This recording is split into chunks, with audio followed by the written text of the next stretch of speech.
Salve, tropa! Esse não é seu canal, é o meu.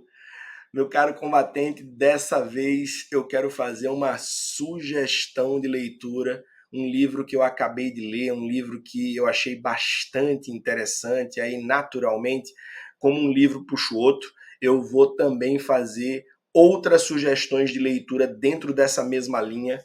O livro de hoje é O Conto da Aia, Margaret Atwood, um livro muito legal. Tem uma série também que foi produzida, se não me falha a memória, pelo Globoplay, que foi passada pelo Globoplay, O Conto da Aia. Em síntese, eu tenho aqui um sistema totalitário que é regido por interpretações ortodoxas de trechos da Bíblia, e essa sociedade ela é uma sociedade misógina, é uma sociedade que inobserva direitos das mulheres. Como todo sistema totalitário, seja ele totalitário, ditatorial, autocrático, existe sempre nesse tipo de sistema o que se chama de autonomização do aparelho policial. Então há um superdimensionamento do aparelho policial que precisa ser onipresente, que precisa ser onisciente, que precisa dar a impressão de que tudo sabe, que tudo vê, para que exista um sentimento de paranoia na população e essa paranoia induza a letargia.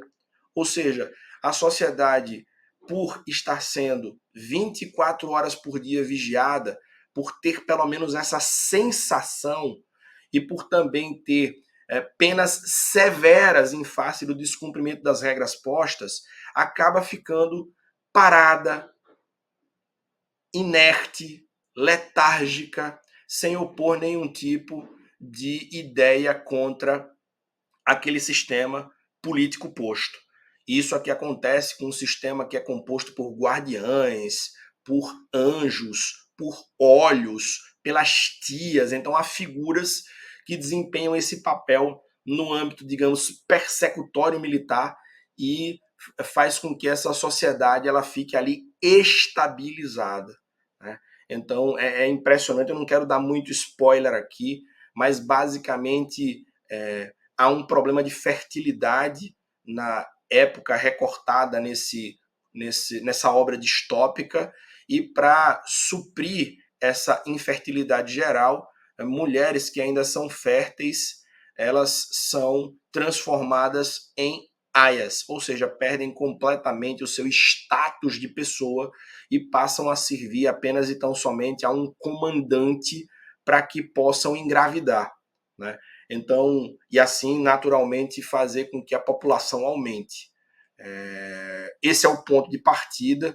A partir daí não vou falar muito para não dar spoiler, mas eu acho que é um livro que devia ser obrigatório, até aqui em casa, devia ser obrigatória a leitura desse livro para toda adolescente, para toda mulher que está ali iniciando o seu caminho, para ver como uma sociedade ela pode cortar, digamos assim, as asas das mulheres a depender de algum tipo de interpretação que se faça, e como muitas das vezes a religião acaba sendo utilizada para podar esses direitos fundamentais e essa autodeterminação, digamos assim, feminina. E eu disse que ia aproveitar para fazer outras sugestões dentro dessa mesma temática. Se você quiser conhecer um pouco, por exemplo, sobre como isso na prática já foi materializado lá atrás pela própria Inquisição. A Igreja Católica já teve um período de atuação, uma atuação muito agressiva, né, contra os que eram considerados heréticos, e isso também, de certa forma, acabou significando uma vigilância muito maior em face da atuação das mulheres. E aí, obviamente, um livro que vem à tona é o Maleus Maleficarum, o Martelo das Feiticeiras, que foi escrito em 1484 pelos inquisidores Cranmer e Sprenger. Então, isso foi tratado, por exemplo, como um manual da Inquisição, inclusive por bula papal. Esse livro lhe diz coisas absolutamente fantásticas, digamos assim, fantásticas sob o ponto de vista sobrenatural, não porque eram boas, eram péssimas, mas justificaram aqui uma atuação muito agressiva de um sistema que não observava direitos e garantias fundamentais, onde os réus eram meros objetos do processo, onde havia acumulação das funções estatais de investigar, de acusar, de defender e de julgar, que jogou muitas pessoas para a fogueira, que era ali montada em praça pública, em faustosas festas denominadas autos de fé, e que foi uma passagem realmente muito triste da nossa civilização. Mas, óbvio, conhecer o passado é extremamente importante. Aliás, se você quiser saber sobre Inquisição, no meu livro A Fórmula da Tirania, o primeiro capítulo é sobre a Inquisição, que na minha análise, na minha investigação, se traduziu como um sistema violador total de direitos fundamentais. Mais um livro absolutamente fantástico também, Infiel, Ayaan Hirsi Ali. Esse livro é inacreditável, é um livro super, ultra, mega forte, que mostra também os percalços, estou chamando de percalços, mas percalço é uma palavra muito leve para falar o que ela sofreu, é uma história real, ela é como se fosse uma memorialista falando da própria vida dela em face de limitações impostas pela leitura ortodoxa da fé islâmica e como ela conseguiu fugir desses ataques, dessas limitações. E aí também, de novo, para não dar muito spoiler, mas é um livro forte, é um livro que eu parei várias vezes de ler um pouco para respirar, de tão cruento, de tão forte que é. Assim como, e aí vai minha última sugestão de leitura, Eu Serei a Última. Nadia Murad, A História do Meu Cativeiro e Minha Luta contra o Estado Islâmico. Absolutamente fantástico esse livro. Esse livro também é um livro que devia ser muito reproduzido e lido.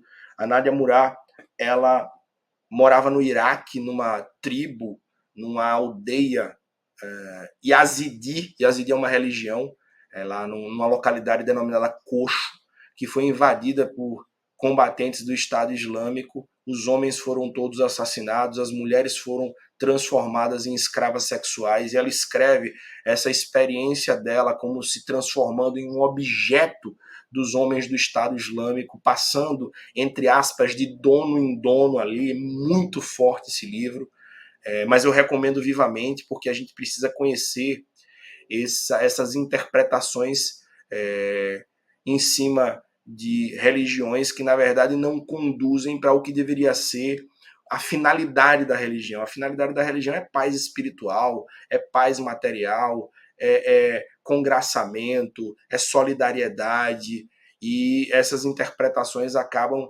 as outras interpretações, as interpretações que são materializadas nesses livros que eu estou sugestionando, descambam em desrespeito a direitos, em atropelo a direitos e em violência e morte. Então, portanto, fica aqui essas sugestões partindo ali do Conto da Aia, que foi a minha última leitura agora no ano de 2024. Né? Já comecei outro livro, mas eu não termino mais esse ano, e desejo, do fundo do meu coração, um excelente ano de 2025 para todos que me prestigiam com a audiência nesse singelo canal. Um forte abraço e até o próximo vídeo no ano de 2025.